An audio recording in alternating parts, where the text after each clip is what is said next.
Hey, everybody. I am on today with Parker Johnson. He is a friend of mine from online. We've bantered back and forth in a few Facebook groups, right? Yeah. Oh gosh. Yeah.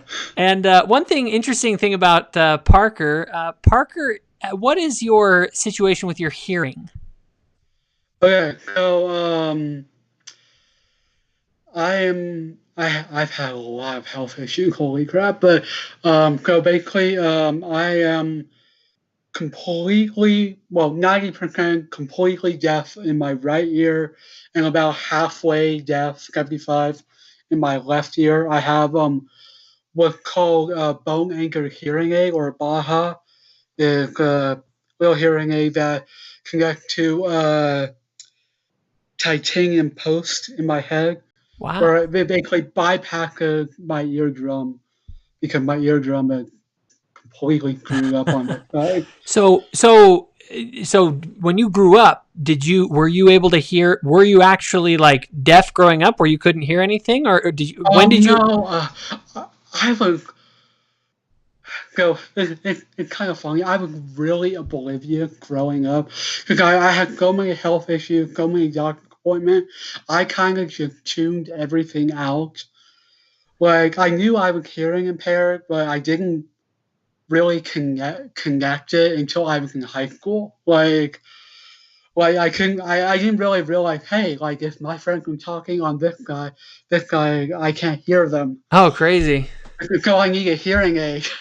And then it was actually in my psychology class where we were learning about like disorders where I'm like, oh, that's why I have a speech impairment because I'm deaf. I'm like, how in the world did I not connect the dots before? So I grew up hearing. I took a couple of sign language classes when I was younger and in high school. But when I was younger, like I say, I just blocked You just had everything a lot of out. health issues. Yeah, so just blocked everything out. So like I didn't really connect the dots of why I was. So yeah, Well, I'm like I'm glad it sounds like this hearing aid works pretty well now, so you can oh hear yeah, pretty good. it's great. That's Yeah, awesome. Because I noticed that you were like, "Oh yeah, well I have hearing problems." Like, "Oh well, I can't tell because it sounds like you can hear everything I'm saying." yeah. So, well, hey, so also just so everybody knows, Parker is a software engineer, and what is the name of the company that you work with? Conservice. Conservice. Very cool. Yeah, All right. a Well, software analyst. I'm not smart enough to be an engineer. I just look at what the problem is. I don't work. Just I'm not that smart. well, cool. Well, hey, so the reason we wanted to have this conversation tonight for everyone is because Parker was, we've engaged in various kind of political and religious conversations online, and he recently kind of told me that he kind of has gone through an interesting evolution in his sort of political ideology, and I think that it is interesting to understand how people come to arrive at their kind of political outlooks. And so basically, tell us a little bit about your political perspective, kind of growing up until you, or let's just kind of go through some of your history of kind of your own political ideology. Yeah. So I grew up LDS Mormon. So my family was really conservative. Um, and um, I didn't really involve myself in politics. It was more like, oh, like, well, obviously I have to choose Republican because I'm LDS, and that's I remember the earliest memory I have of ever engaging in politics is when I was really young in the Clinton Bush election, just hearing, oh, Clinton is for murdering babies and gay marriage, and I had no more nuance than that, and being LDS, like, oh, well, murdering babies is obviously evil, and gay marriage is obviously evil, and I didn't know anything. I didn't know any of nuance, and just yeah, that's all I knew. Like and then the Romney Obama election. And well, Romney's Mormon. Why wouldn't I vote for him? Mm-hmm. Um, and it wasn't until the Trump Hillary election that I really began to look into, okay, what do I politically believe? Um, and that's when I started getting to more libertarianism and really anti-war political again, learning all about that. Um, and then and, and then just engaging with friends and more diverse group of friends, I began to slowly creep left a little more and more. And what Still was had it? What was it that your kind of left leaning friends that you were associating with? Because it sounds to me like you were pretty politically kind of ignorant. You started to read some yeah libertarian stuff, and then so now yeah. you're starting to get involved with these kind of left leaning individuals in your life. What are the things that they're saying that are pulling you towards the left? Um, Most of it, like I think being online had a large impact. And like growing up in Utah, like whatever the LEX church is doing, and the reaction to that always making headlines. And kind of like to see a more diverse reaction to that, especially when it comes to LGBT issue and like abortion rights and all that. So you were seeing them, react to the church and kind of Yeah, bring up arguments as to why gay marriage is a good thing, or yeah, uh, you know, like abortion is, they kind of give a more nuanced picture of it, and you're kind of like, and that stuff was yeah. appealing to you.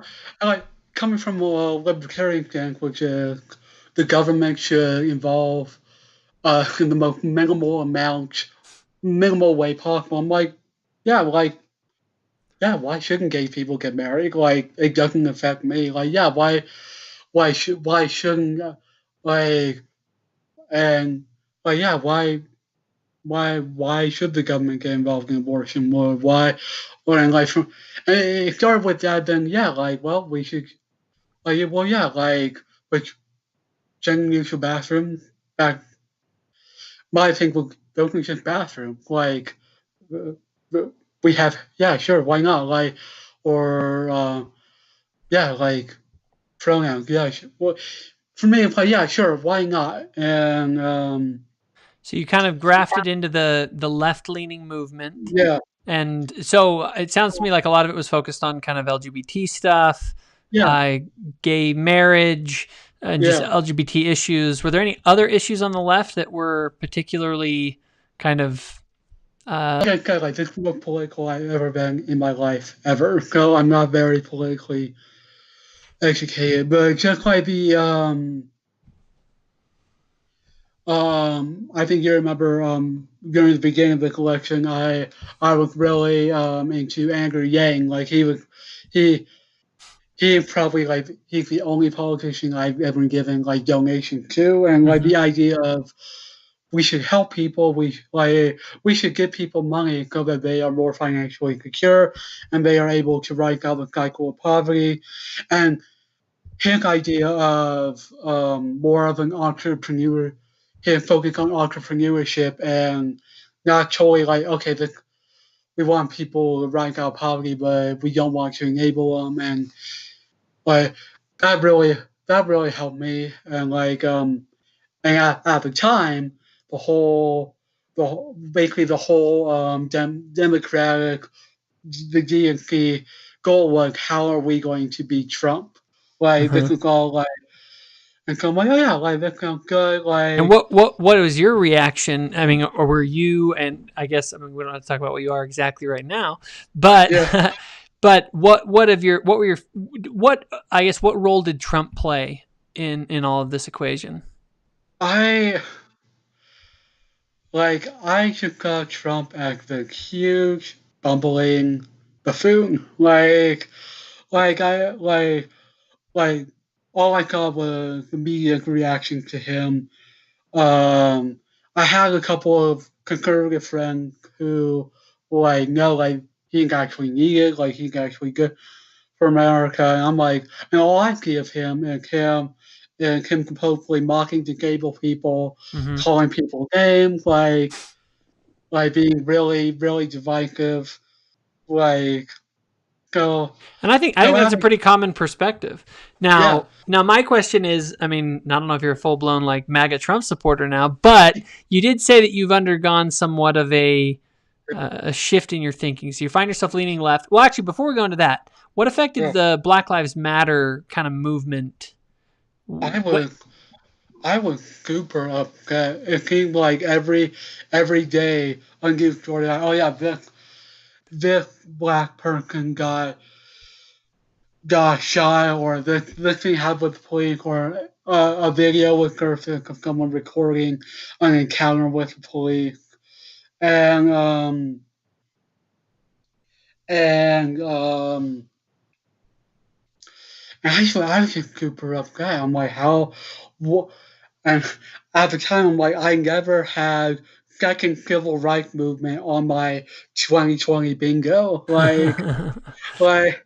I was staying with my parents at the time during the early stage of COVID. I remember my mother and she saying, I think you should take a break from social media because you're becoming really, really upset by this." And So my thought so was, well, why? social media Yeah, was definitely yeah, fueling some of this. yeah. And my thought was, why aren't you upset? Like, it feels like we're taking a step back. Like, we are rioting in the street. Salt Lake is burning. Like, why are we? Why are more people upset about this? And to top it all up, and um, and so the thing that tipped me off later, that was in the back of my head, then, but that when I really took a step back, like, oh, I should have acted on that. Was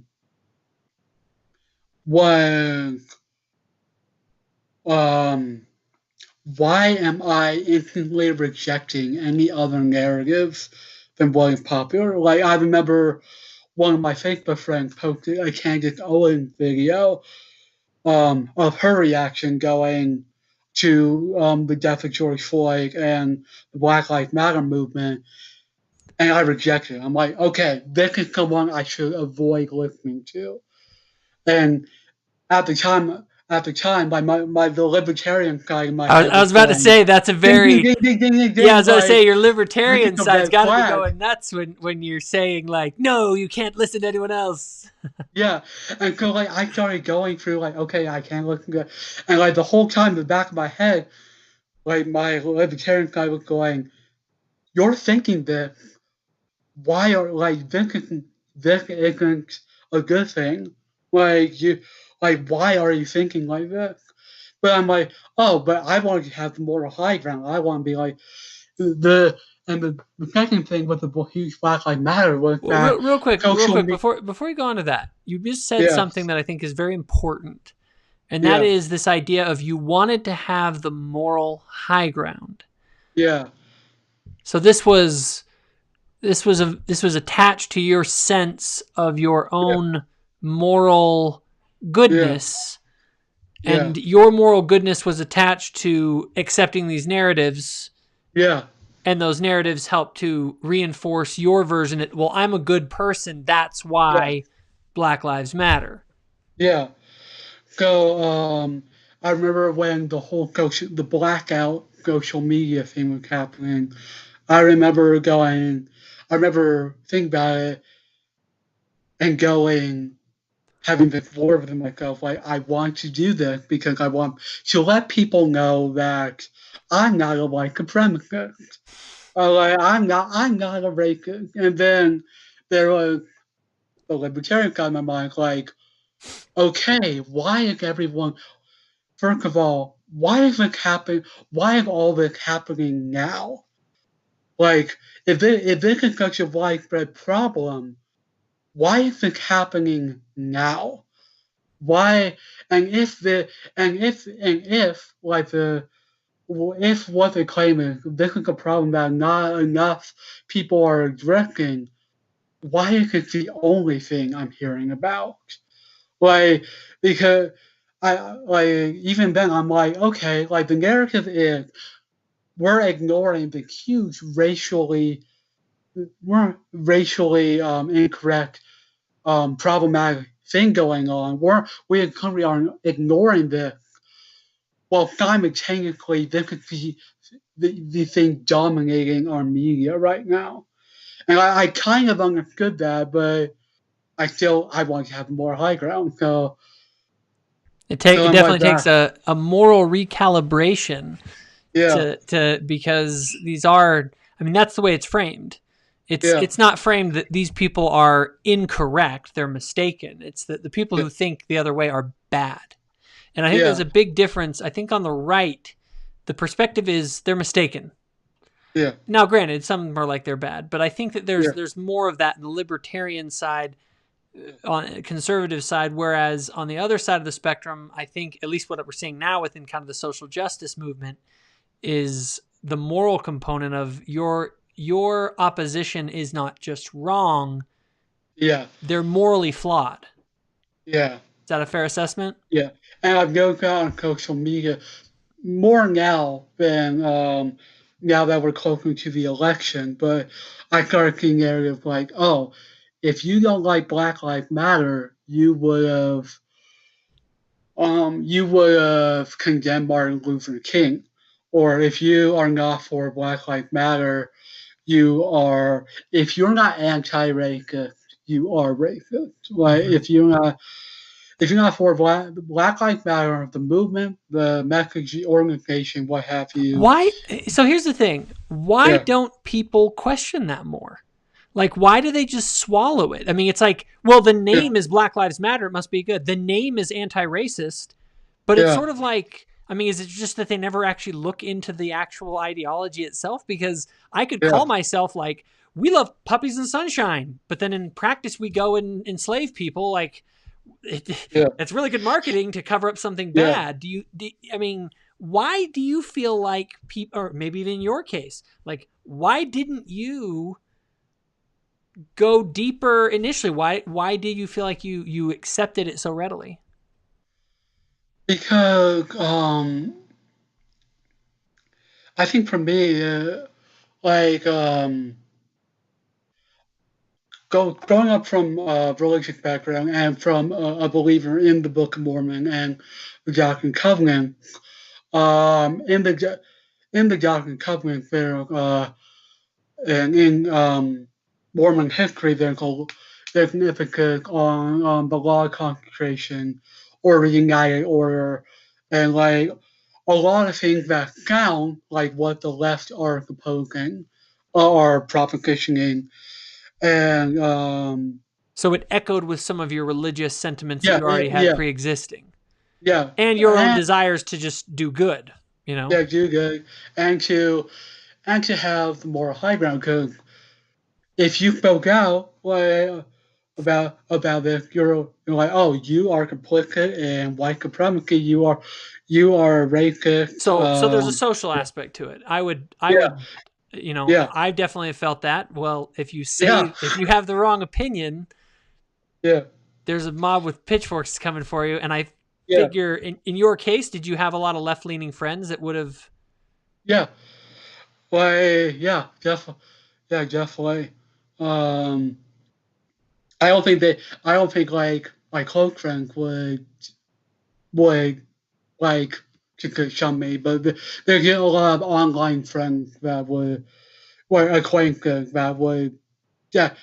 I I have a pretty optimistic view of the world. I don't think anyone would outright block me or shun me, but they definitely would view me differently. But um, Did you feel like that social pressure was there to not yeah, yeah, say oh yeah, certain things or to not yeah, question the narrative, or did you get reinforcement for maybe saying the right things?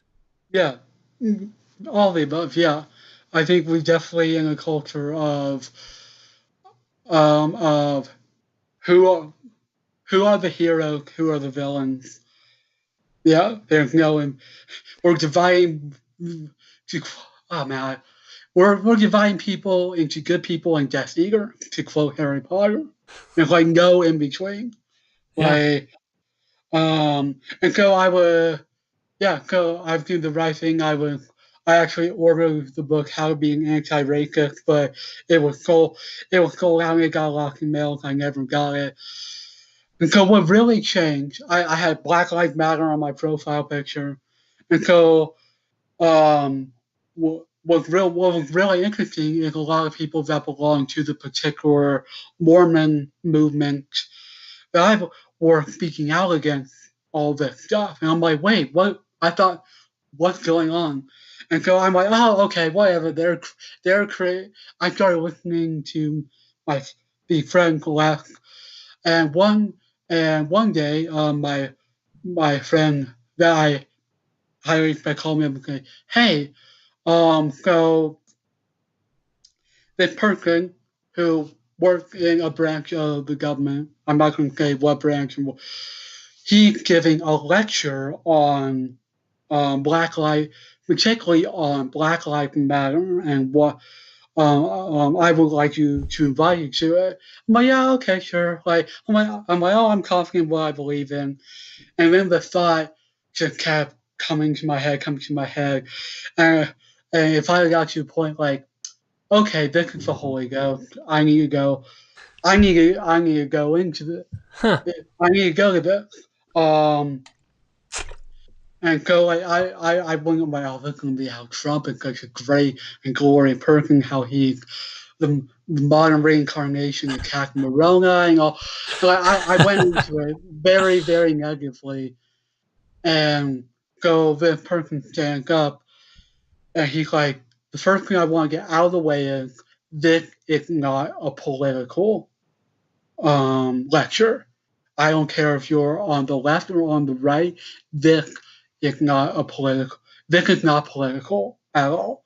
This is simply me going through months and years of study in both in what Black Lives Matter is, what the scripture says. It was a religion thing. So this is not. So it was a lecture. So it was a lecture that was more of a perspective on Black Lives Matter from sort of a religious perspective, and specifically more of an LDS Mormon perspective. Yeah. It's like so. This is like if you're a left wing, good. If you're right wing, good. This is just purely about the truth. And so, I'm like, oh, okay, cool. He didn't start out with. He wasn't wearing a red hat. He wasn't starting out with yeah. Well, okay, cool. And so I'm like, okay, you know what? I'm being harsh. I should need to go into it from. He's like, okay, and he's like, secondly, I am going to give Corpus for everything. All the points I'm going to make, I'm going to give Corpus from the people. From the people they're about. This is what they are saying. So we went through what in LDS culture we would talk about call secret combination. We went through kind of overview of that, and then we started, and then he gave a history of communism, where communism came from, what the ideas of communism are, how that transformed socialism, and finally it ended on with the leader, the founder of the Black Lives Matter movement, and what they have specifically said about what their political ideologies are on, which they are trained Marxist. I can't pronounce that word. Marxist. Correct. Got it. Yeah. Yeah. And on their website, up till very recently, one of the Black Lives Matter goals was to disrupt the nuclear family. That had to throw up some alarm bells. Yeah. Which so even at that time, I'm like, okay, but yeah, like go go back to the religion belief. My thing was Mormon chapter 8, Moroni grant doesn't include anything about attacking the family or all the stuff that conservatives are usually up in arms about. It's more about the poor and all that, abandoning the poor, being more concerned about your churches and buildings, all that. And so I'm like, okay, so the left is more concerned about the poor. So yeah, that's fine. Um, and we'll talk about how eventually I changed my mind over that. But so as I so so that whole group, that lecture, I walked away from. I'm like, okay, yeah, they're jumping off, and that's when I kind of let the libertarian guy in my brain back in, going, yeah, they're one jumping off of. If the left is claiming this has been a huge issue for a long time and no one is talking about it, why is it dominating the media? And why is it dominating now, right before the election? Like, this is kind of convenient that this is happening right before Well, the and election. one thing that I found interesting about what you were saying is that the reason you were able to be reached with this lecture Yeah, was because it went a level deeper. yeah, People's politics spring from a deeper source than yeah, their politics. yeah, So I think arguing policy, I think a lot of times can be very futile. It's sort yeah, of like the way to speak to you is to connect ideas to the core beliefs that you have religiously. And I think yeah, everyone has some kind of core beliefs, whether they call them religious or not. And I don't know, I just, as you were telling that story, that was something that I was thinking about because I often think, like, how do we reach those yeah, who are kind of engulfed in an ideology where they shut off any blinders to anyone else? yeah. And So, that's interesting. yeah, one thing that I found really fascinating is like growing up. Well, not just growing up religious, but growing up American. You you grow up with the idea that communism and socialism is bad. That's a given. Like Yeah. you look at Russia, you look at China, you look at all the communist countries, and you're like, these are objectively bad. Mm-hmm. But what I'm what what I'm seeing particularly on Twitter, is especially among young people, is they're embracing socialism and communism openly. Like, and I agree, capitalism has a problem, but even like left wing, I'm like, wait a minute, wait, what's going on here? Like, why are we all of a sudden like this is bad? Why are we advocating for this? Like, and I am and I'm like, okay, maybe I should say socialism a little bit more because if all these people are advocating for it, maybe there's something to it. But communism, like, I'm like, really? Like, Yeah, it gets a little weird when you're at a rally with all these left leaning people, and all of a sudden there's a whole bunch of them carrying hammer and sickle flags. It gets a little weird. yeah, like, yeah. So so even then I've left like up to like a couple of weeks ago, I was like, yeah, no, I wouldn't call myself right wing at all up to like a couple of weeks ago where um I had a friend who went to the same mission as me, and she would just post conservative stuff on her Instagram all the time. And I just found myself. This is what really clued me in that there was something I was missing, because I just found myself getting angry and angry all the time. Every time I would see someone post something contrary to like what all the left wing, I would just get go irrationally angry. Huh. Like, why are you poking? Like, and there is so much of that right now. And it's yeah, funny, like, no, don't get me wrong. There's some angry people on the right for sure. oh, yeah, But definitely, yeah, yeah, I mean, there's people get angry, but I have to say, I don't think it's equal. The yeah, level of just anger on the yeah, left, remember, it's the big scale protests.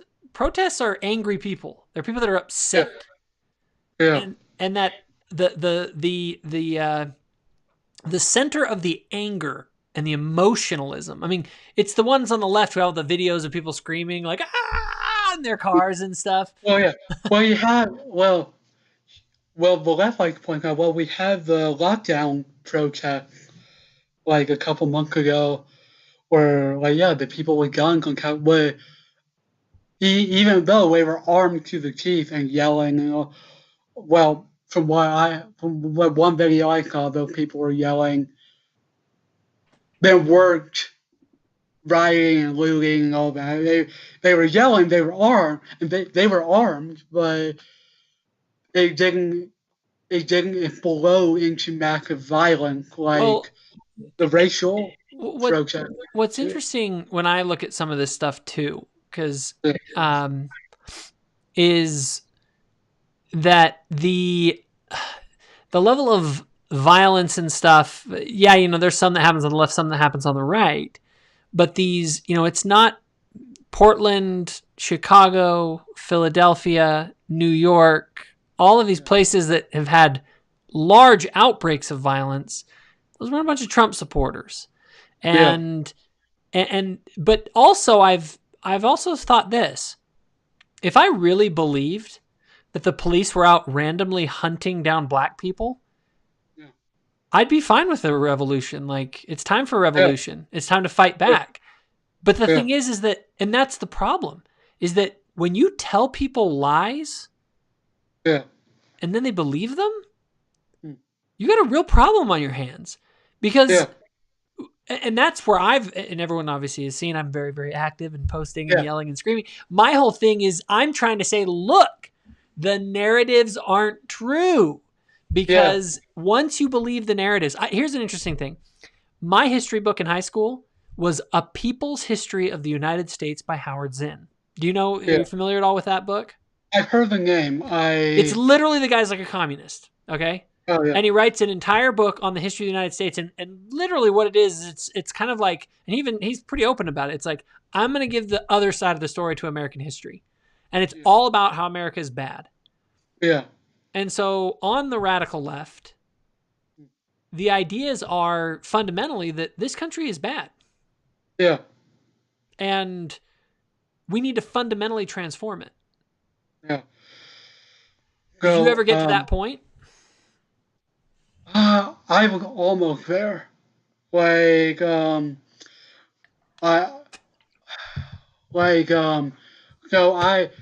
if you ever come across me on social media, I'm very into movies, like, to the point of kind of an obsession. Like, as a side hobby, I actually write movie reviews for my friend's website. But like, I was like for the narrative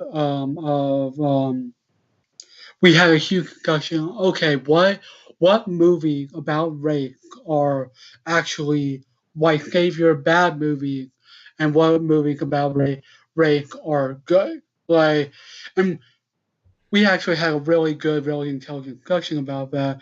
But yeah, I'm going down a rabbit hole of like, oh well, Thomas Jefferson was great, like was Christopher Columbus was an evil person. Which, don't get me wrong, I still have problems with Christopher Columbus. Like that got in doubt. We're gonna you're gonna need to read my blog. I have a new piece I'm preparing on Christopher Columbus. Oh, really? Okay, cool. Which may blow your mind. It blew mine. There's a whole lot to the Christopher Columbus story that nobody knows. It's actually really, really fascinating. It's beyond anything of what you think. It's a super interesting story. His story is one that people just get little pieces of. And when you hear the whole thing, it's like, it's the coolest adventure story I've ever heard in my life. And in the end of it, you may change your mind about who he was. But Okay, cool. I'll just put So, that out there as a little plug. so one thing in the lecture was the guy was saying that he was um, he was on campus or in his place of employment. Maybe it wasn't campus. I don't remember anymore. But and one of his oh yeah, he was teaching. He so he was um he wanted to ask what are you reading? He's like, oh, I'm reading a it was a person of color. He's like, oh, I'm reading a biography of Christopher Columbus. And he said, I could see her visibly tense up at that.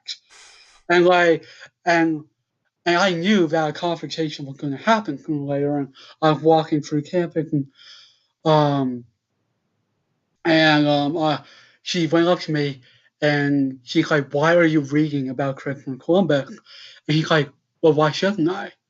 And and there was a blank look on her face. Like, What um, causes that? I don't know. Maybe yeah, you can relate to it. What causes these people to just yeah, not only buy a narrative, but yeah, to exclude all others? yeah. Luckily, he could the conversation ended well. He like, well, he could really fact me and figure I want to know more about. Like, doesn't mean I agree with everything he's ever done.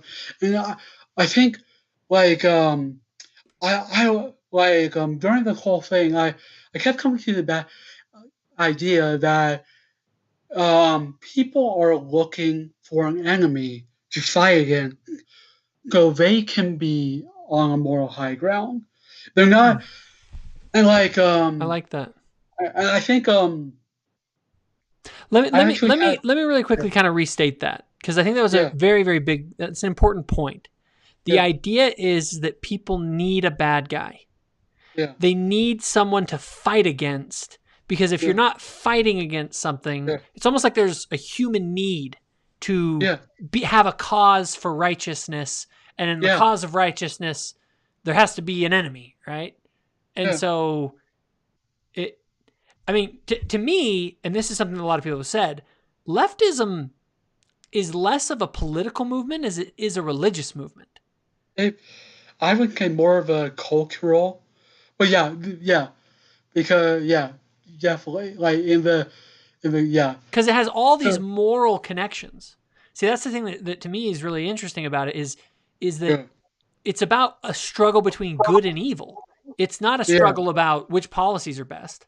yeah so one thing that was really interesting is in one of the groups that we were in, um, Jordan Peterson got brought up. Mm-hmm. And before all this happened, I loved Jordan Peterson. Mm-hmm. Like and people bring up, oh, he's transphobic, he called it. I'm like, and they talk about how like where I'm like, where are you getting all this? Like I've read it. Um, uh, but one thing that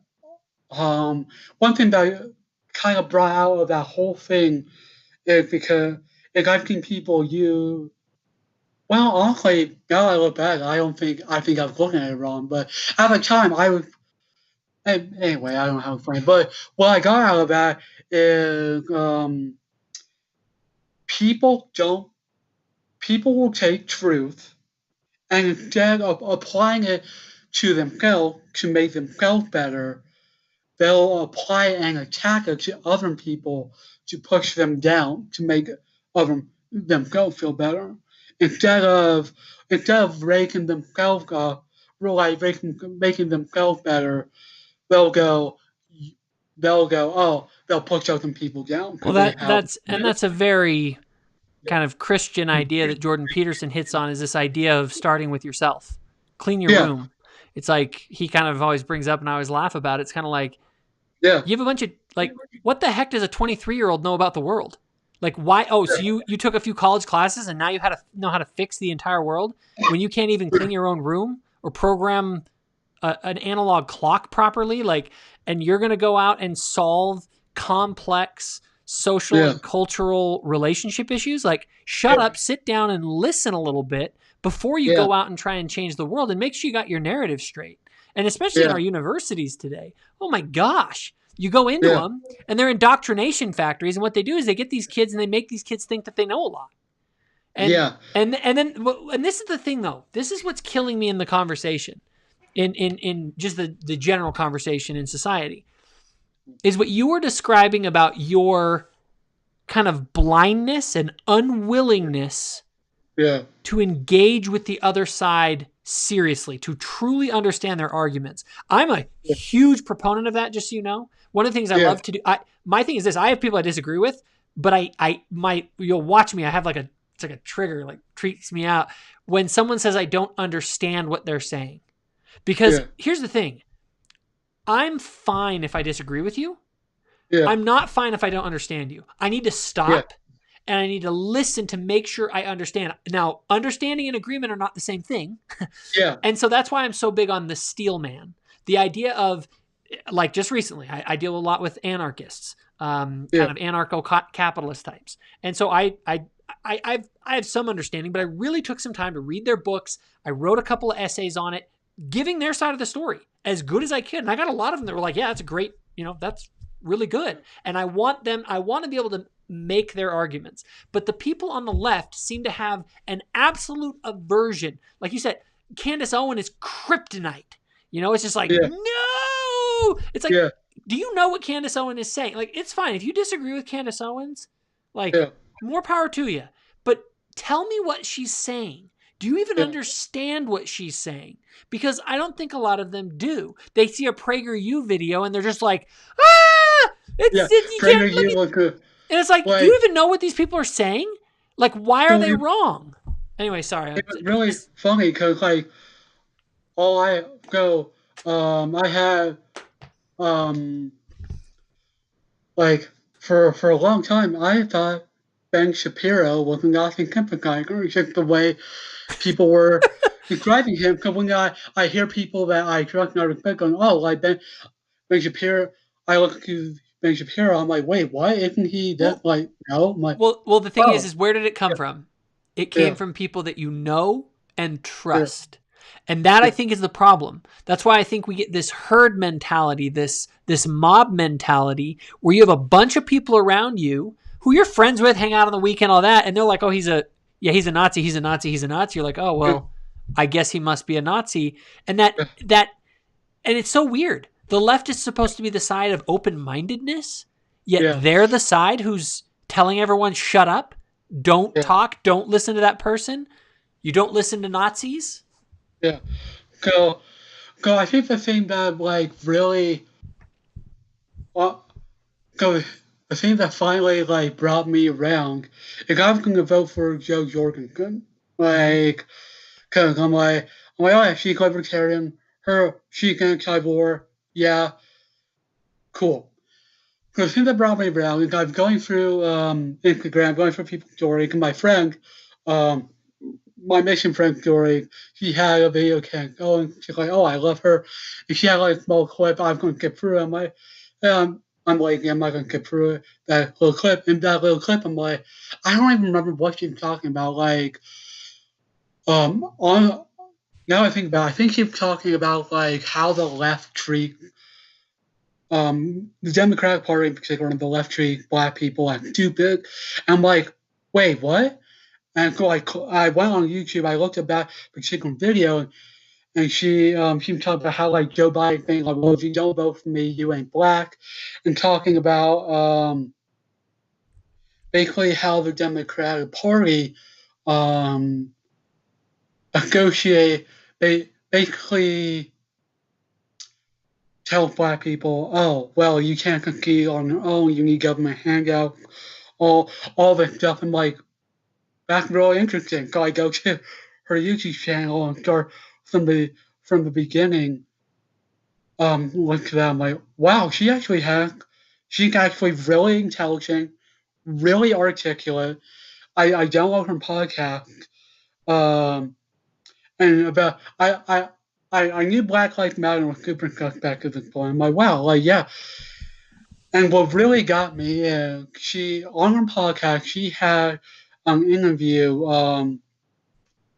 with I think it was Lila Rose, about morality and chastity, specifically about abortion and about wordplay and about the nuclear family and about how like her perspective is the biggest affliction plaguing Black community today. It's not white supremacy, but the absence of father, and that's when everything kind of clicked for me.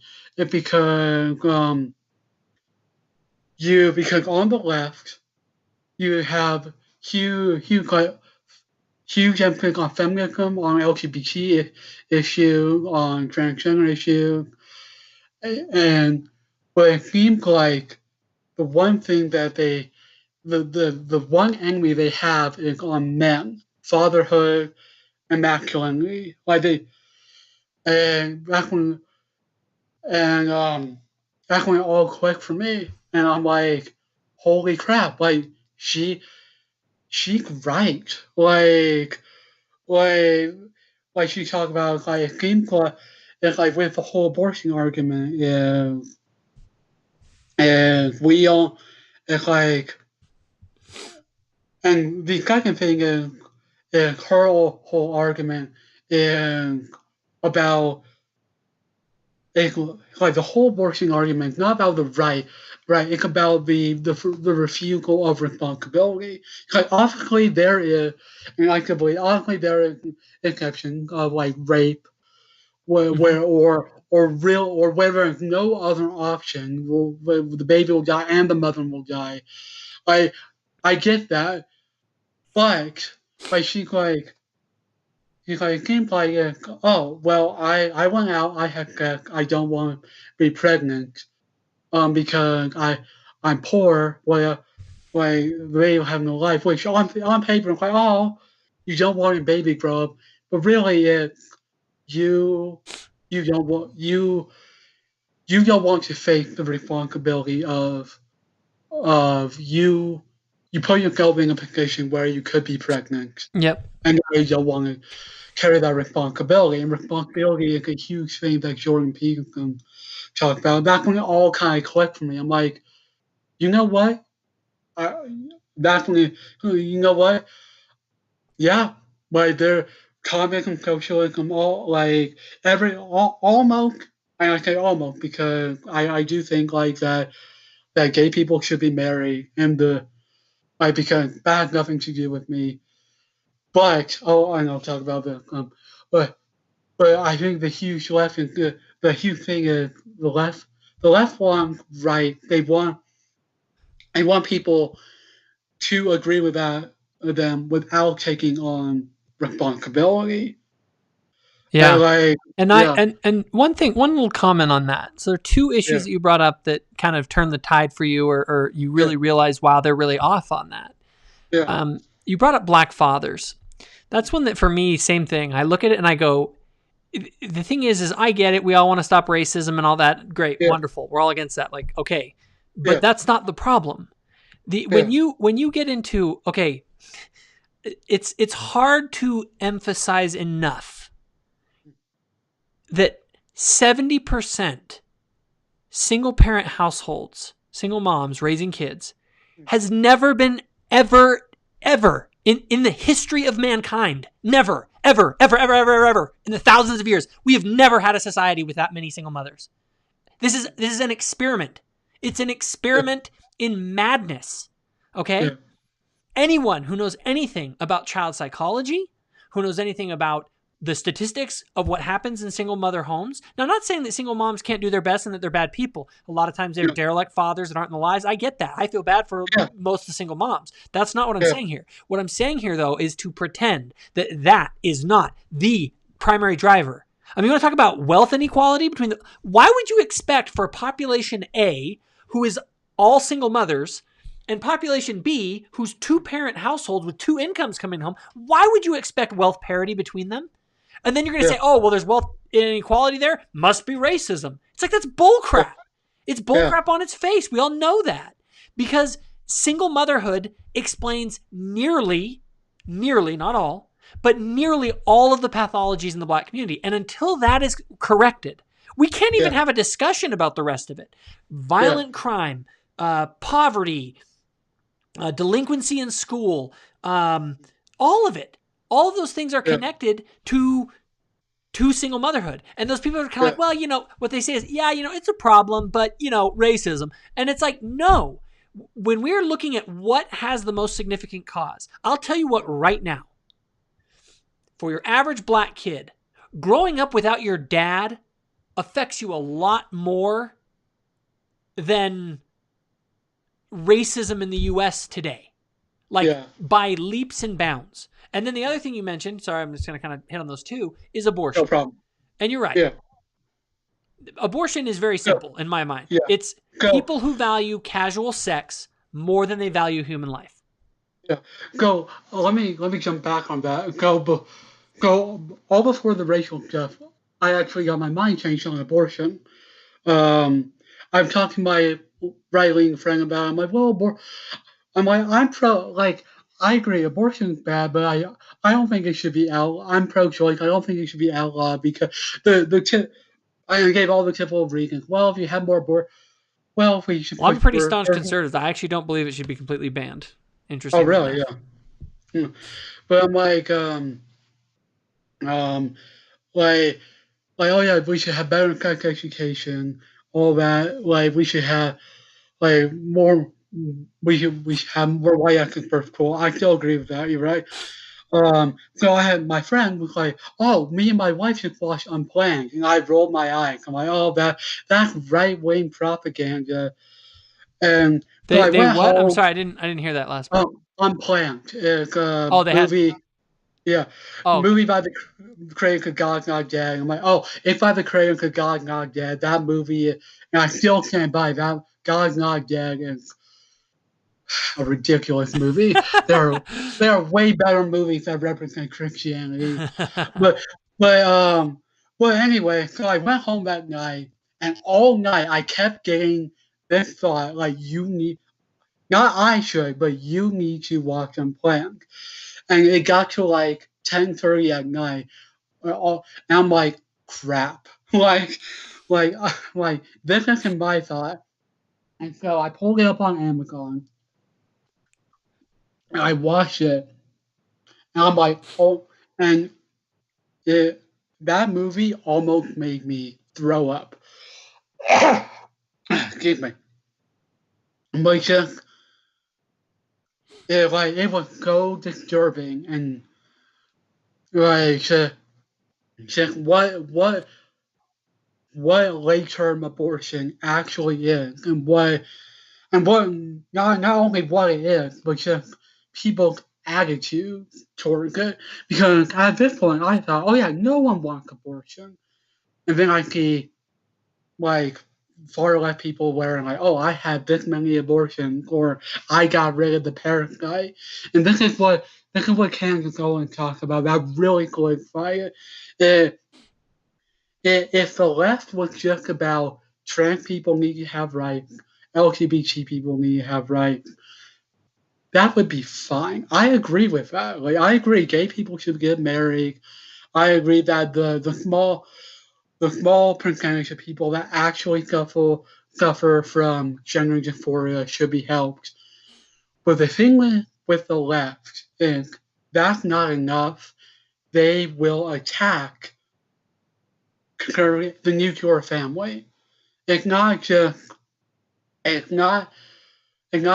being LGBT is okay. It's having a nuclear family is somehow supporting the patriarchy. Like, it's not just you. It's okay not to define yourself by marriage. If you are married, you are like being married to being heterosexual married is bad. Being a man, a white straight male, is bad. Being straight is evil. Like being like.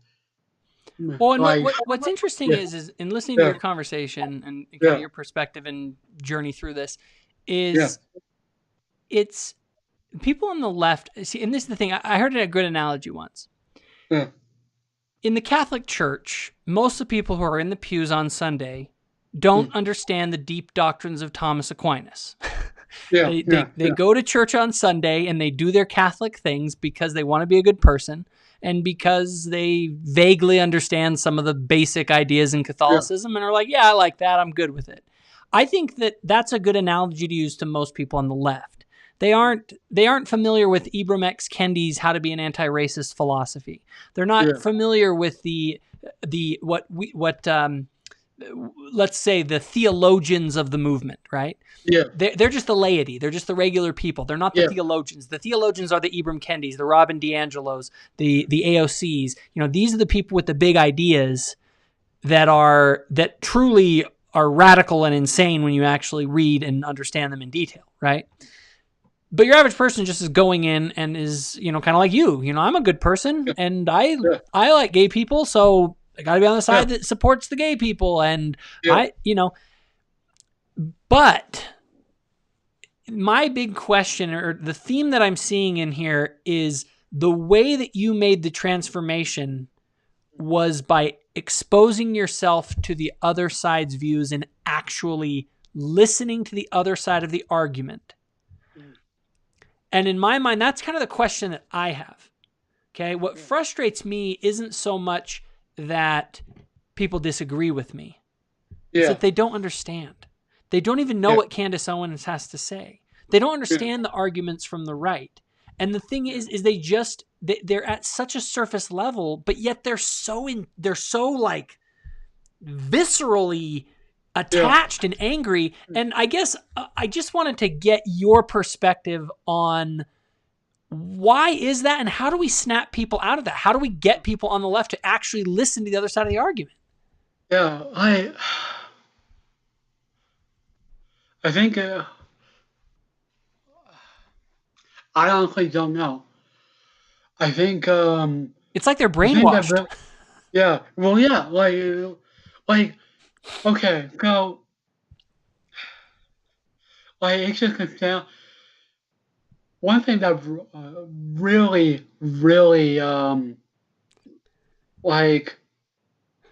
boggled my mind. So I got behind the whole gay and lesbian thing. They should have rights. They should get married. And I understood.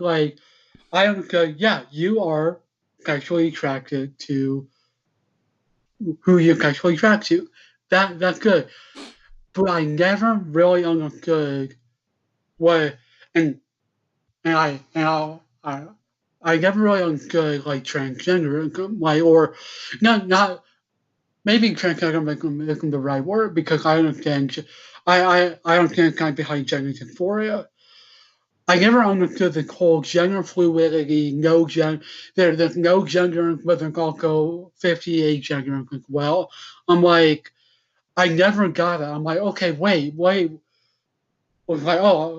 had some I'm non-binary. I don't identify as either gender. I'm like, well, and I'm like, how does that work? Does it mean do you mean that you're more, you have masculine and feminine traits that you're calling your gender? Because we all have that. What do you mean you don't identify as either? Because that's not biologically possible. Intersex is hermaphrodite. Yeah, I get that, but what do you mean you don't identify as that? See what that biologically does not make sense to me. What do you mean by that? And that was something that also cued you to, hey, this isn't making a lot of sense, some of the things that they're saying on the left. Yeah. And it would really it would disturb me when I would hear celebrities go, oh yeah, my 5-year-old son looks at me and say I'm a girl, and so now we're raising her as a girl. I'm like, what? And Biden, that's his position. Is that we should totally we should not try and stop parents who want to begin not only raising them as a girl, but actually giving them artificial hormones and doing all sorts of other weird stuff to kids just because they said that, my kid said that he was a unicorn the other day. Yeah. Doesn't mean I put a tail on him. I likely understand, waiting till you, once you're 18 or once you're of age and, able to do that, able to make the decision for yourself, but, a kid? No, really? So one thing. When I was a kid, I thought I was a Jedi. A few things here on this one. Yeah. I think there's 3 different aspects that get conflated. It all gets put into this package of politics. Yeah. But really, and this is what happens with people's just general worldviews, okay? Yeah. You have, and they get into a very simple kind of mindset and paradigm when it comes to all these issues. For instance, let's use homosexuality as an issue, right? And gay rights and all the rest of it. To a lot of people, it's just a simple, it's right and wrong. It's just, I'm for gays, therefore I'm a Democrat because Democrats are for gays, right? Yeah. To me, there's different aspects to these questions. There's is it moral? Okay? Yeah. Do I think that homosexual behavior is moral? That's a question that could be addressed. Yeah. There's another one to say that what should be public policy? That's politics. Okay? I, for instance, think that adultery is wrong. But I do not believe that we should have a policy that throws adulterers into jail. Yeah. Okay?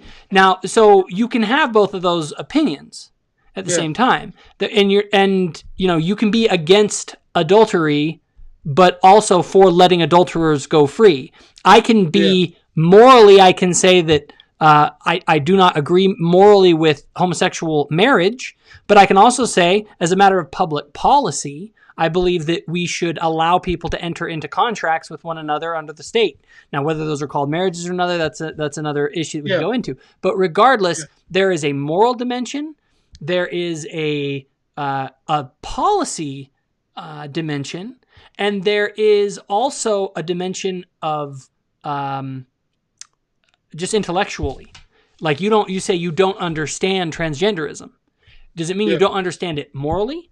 From a policy perspective, or actually what it is? What are you describing? Because I will tell you, the transgenderism, and I've had a lot of conversations with it, I've never been able to get a rational understanding of what they even mean when they say gender, or how I can tell if I'm a man or not. So there are sort of philosophical inconsistencies in a lot of these, and I think that people they don't think clearly about these. They just don't even have, I think a lot of people, they're just are politically, philosophically, and morally ignorant when it comes to how they structure these things in their brain. I'm not saying that they're quote unquote wrong. I'm saying they don't even know how to differentiate what should be public policy or why something should or should not be public policy versus why something should or should not be moral. They haven't even thought at that level. They operate at the level of just gut impulses and what's popular amongst their group. Yeah. And don't get me wrong, I'm friends with gay people, bisexual people, my transgender people on Facebook. I love them. I respect their right. Me too. What I'm saying is a very generalized, gosh dang it, generalized, view of the left. It's not individual, and I think we have to be very, very careful about that because it's very easy to look at someone politically and go, "Oh, you belong to this view, therefore you believe this." And really, we're all human. We're not that simple. I agree. I would also I'll push back a little bit on that one. Okay. Yeah. I agree with you. We got to be very careful. I always say, you can't blame your average Catholic for the ideas of, Thomas Aquinas or whoever, because they probably don't even know anything about Thomas Aquinas, or they just know I'm a Catholic and that's just what they are. And that's the thing a lot of people on the left and the right are. They just kind of, like you growing up, you were just part of the right because that's what you do. Yeah. But I would say this, that there are political and social philosophies behind the generalized movements on the right and left. And that is what people don't understand, and they don't take the time to understand. And that's what frustrates me. And that's what I'm literally trying to do by having conversations like this with you, by writing. All the things that I'm doing is sort of this attempt to, I have a twofold, I always say this kind of twofold mission. One is for me to test my own ideas, put them out there, let people attack them and critique them, and then see, if they're worth anything. And then also, hopefully in that process, that other people can be exposed to new ideas that they haven't thought about. Because to me, I think what's less important is the policies and even necessarily the ideas, and more the process by which people go about, like the conversation itself. Because I think that when we have conversation, when you listen to what the other side has to say, when I listen to what the other side has to say, I think that when we do that and we don't close our minds and become dogmatic, brainwashed zealots, I think that is when you come to an understanding of the truth. And that's why I have an absolute disdain for anyone on the left or right that has issues with free speech. Oh, yeah. Go throughout the whole thing, the libertarian guy in my mind was always like, okay, if Trump is a horrible, racist, misogynist, rapist, awful human being, and everyone in the media agrees on it, that should ring a bell. Or basically this election, I don't remember. I honestly don't think, I've never seen the Hollywood, the media, even corporations all make this mass movement of remember to go out and vote, and we all know it can play go and vote for Biden. I'm just like, what is going on? That's nothing. I'm like, why is all of Hollywood, all of the media, all Disney, Pixar, Disney is making cartoons and Mickey Mouse going, remember to go out and vote. I'm like, wait, why? Yeah. I was just watching Sesame Street with my kids, and they had a whole episode on fighting racism. I mean, toddlers. Why are we talking to toddlers who don't know how to count to fight racism? Really? Do we have problems with our 3-year-olds out there wearing white hoods or something? And they're like, go out and make one of these. What can you do to fight racism? You can go out and make a chalk drawing on your sidewalk like this one. And what do they show? Black Lives Matter kid that drove. It was like, this is nuts. These are little kids. One thing that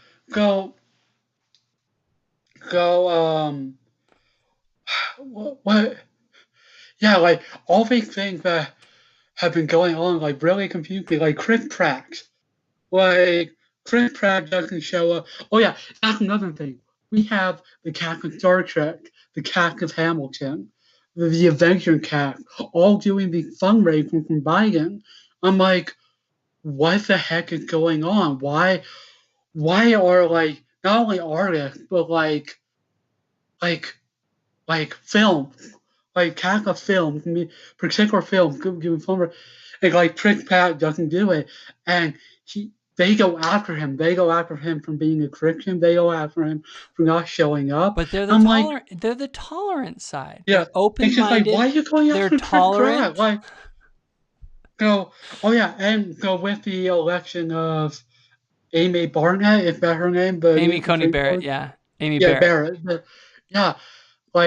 Everyone goes, I got, I looked at, the way people were reacting, you would think that she is the fascist. I looked her up. She's a Christian.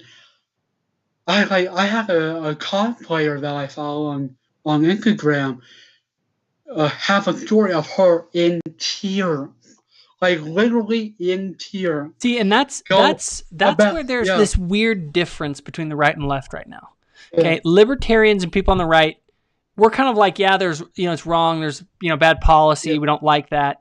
For the people on the left right now, the real kind of woke crowd, it is truly, here's my personal take on it. It is a new religion.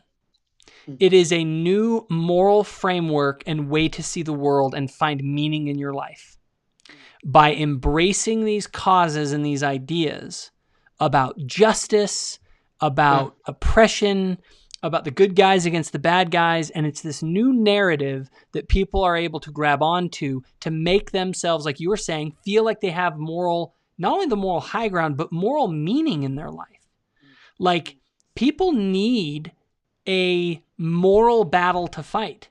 I think that's part of the human condition. And so you have to have, that's my best explanation for these weird, emotional connections that people have to these things. They truly, again, they believe it, they drink the Kool-Aid, and they never look to other things. That's what dangerous religion does. It says, don't talk to anyone else. Don't open your mind. Right? I think there was one thing that really weirded me out because the cosplayer was tearing up, and she specifically mentioned abortion specifically, that Amy Barrett was pro-life and how she would take reproductive life for women. I'm like, wait. Like, I agree with the assumption that everyone kind of agreed that abortion was the not good thing, but a necessary evil. Mm-hmm.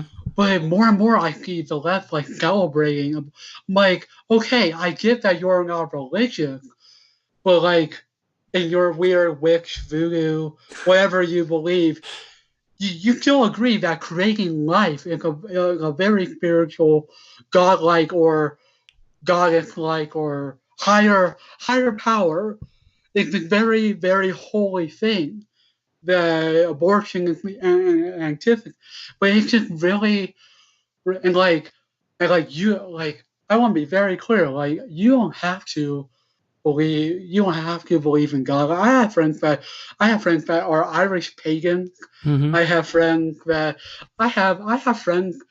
that believe in a weird combination of Mormonism and J.R.R. Tolkien mythos. Nice. Well, yeah, it's dope. Like, I'm like, okay, this is, like, I don't necessarily agree. I don't necessarily understand it, but this is cool. Like, I'll talk to them. Like, yeah, this is a really interesting viewpoint. Like I get along. I get along with pagan friends. Like, I respect. They actually have some really, really cool beliefs. Like, I have holy envy from, if you've ever seen that temple video. Yeah, no, I know that term. Yeah, but like, but I think what the real issue between the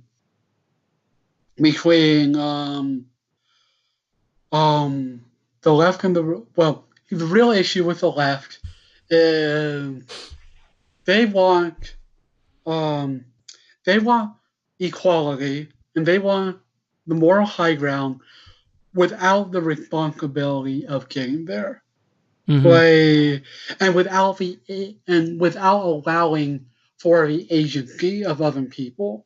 And that's what really connected me, like, really brought me out of it.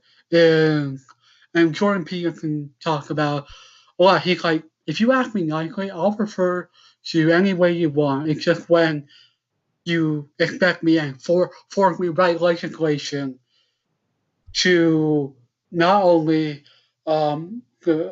control my speech but my thoughts, mm-hmm. That's when I take issue. Yeah.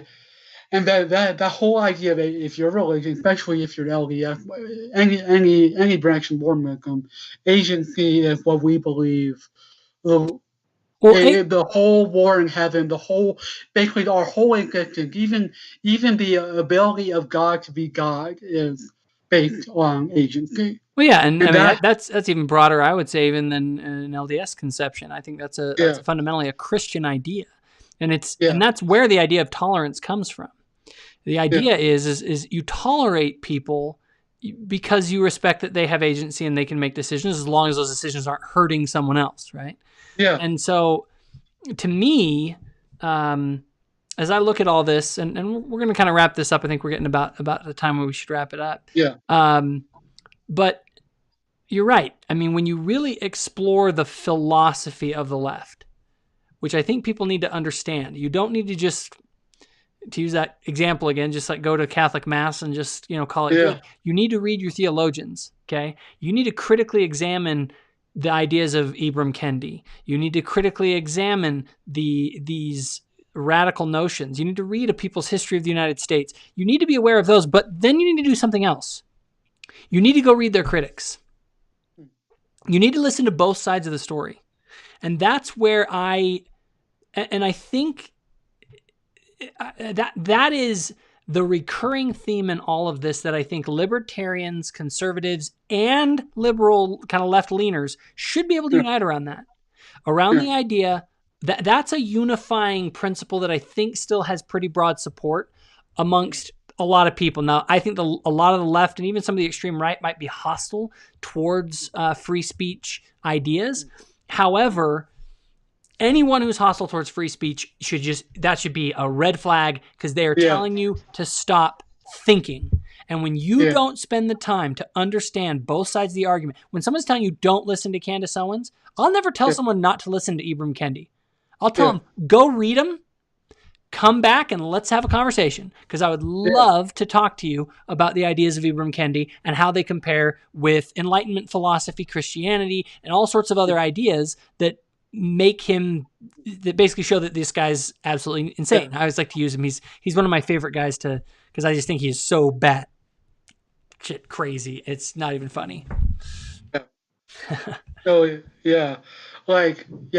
and ultimately, I think the harmful side of leftism is they want to make everyone equal at the price of everyone's individuality, and particularly and they want to destroy men. You can't, and you can't get equality of outcome unless you destroy individuality. Yeah, because individuality allows for people to have different outcomes. Yeah, and that's where I remember I would have switch back to English. Okay, so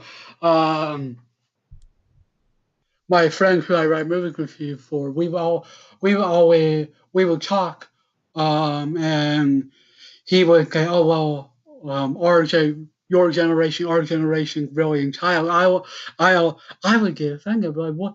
I'm not entitled. I went through all the stuff, and I was listening to a Canada Going podcast about what happened in Dunkirk, about how people, how the British okay, let's go get our boys back, and talking about how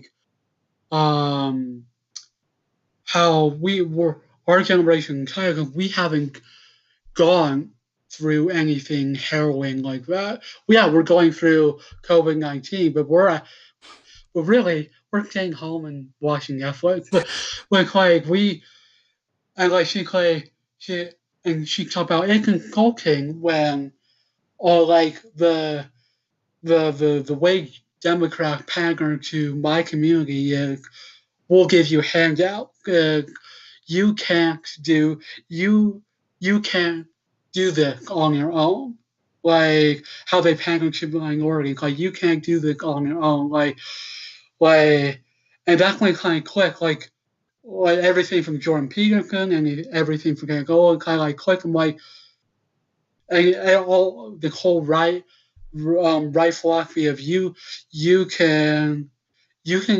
have the responsibility to get up and make something of yourself, and you shouldn't expect people to have everything. That's when it clicked to me. I'm like, yeah, she's right.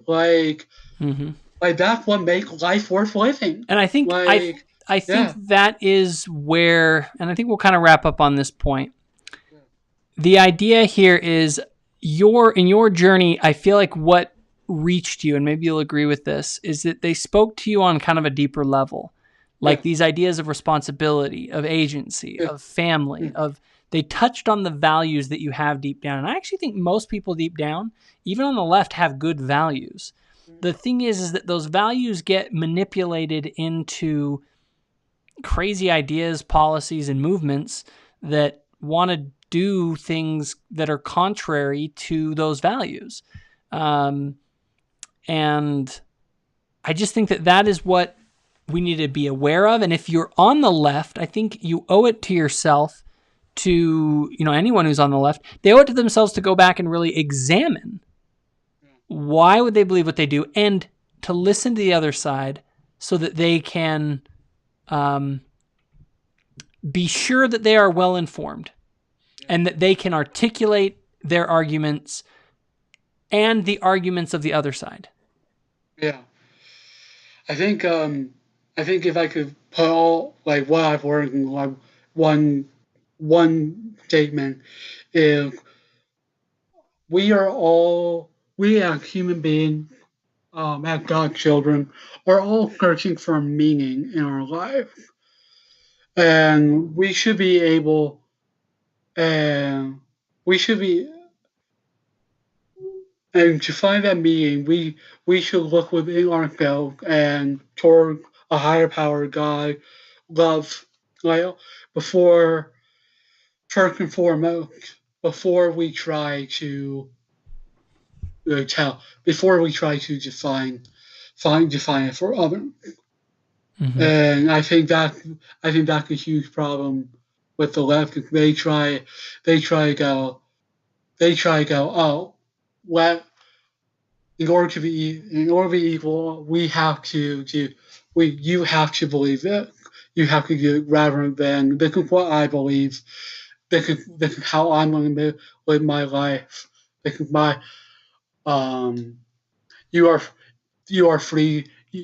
I am free to live according to the dictate of my own conscience, and you are too, even if we differ. Mm-hmm. And I think we should. And I think in order to have a successful country, in order to have America be great, that is what makes America great. And we are able to find meaning in ourselves and in God and in a higher power and love and all that. And we should make a world a better place through agency, through long-suffering persuasion, and not through compulsion and unrighteous dominion.